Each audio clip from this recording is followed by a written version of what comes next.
ਹੈਲੋ ਜੀ, ਸਤਿ ਸ਼੍ਰੀ ਅਕਾਲ ਜੀ ਸਾਰਿਆਂ ਨੂੰ। ਸਵਾਗਤ ਹੈ ਤੁਹਾਡਾ ਆਪਣੇ ਚੈਨਲ 'ਤੇ। ਅੱਜ ਦੀ ਵੀਡੀਓ 'ਚ ਆਪਾਂ ਤੁਹਾਡੇ ਨਾਲ ਪਹਿਲਾਂ ਹੀ ਸਟਿਚ ਕਰੇ ਹੋਏ ਸੂਟ ਦੇ ਨੈਕ 'ਤੇ ਡਿਜ਼ਾਈਨ ਬਣਾ ਕੇ ਸ਼ੇਅਰ ਕਰਾਂਗੇ।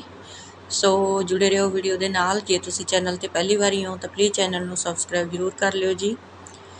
ਵੀਡੀਓ ਕਿੱਦਾਂ ਦੀ ਲੱਗੀ ਕਮੈਂਟ ਕਰਕੇ ਜ਼ਰੂਰ ਦੱਸਿਆ ਕਰੋ ਅਤੇ ਵੀਡੀਓ ਨੂੰ ਲਾਈਕ ਸ਼ੇਅਰ ਜ਼ਰੂਰ ਕਰ ਦਿਆ ਕਰੋ। ਇਹ ਵਾਲਾ ਡਿਜ਼ਾਈਨ ਬਣਾਉਣ ਲਈ ਦੇਖੋ ਤੁਸੀਂ ਪਹਿਲਾਂ ਨੈਕ 'ਤੇ ਇਸ ਤਰ੍ਹਾਂ ਫਰੇਮ ਲਾ ਲੈਣਾ। ਜੇ ਫਰੇਮ ਨਹੀਂ ਹੈਗਾ ਤਾਂ ਇਹ ਬਿਨਾਂ ਫਰੇਮ ਤੋਂ ਵੀ ਆਪਾਂ ਡਿਜ਼ਾਈਨ ਆ ਜਿਹੜਾ ਬਣਾ ਸਕਦੇ ਹਾਂ, ਕਿਉਂਕਿ ਆਪਣੇ ਨੈਕ ਦੇ ਵਿੱਚ ਜਿਹੜੀ ਬੁਕਰਮ ਪਈ ਹੁੰਦੀ ਹੈ ਇਹਦੇ ਕਰਕੇ ਨੈਕ ਆਪਣਾ ਥੋੜ੍ਹਾ ਜਿਹਾ ਹਾਰਡ ਹੁੰਦਾ ਹੈਗਾ।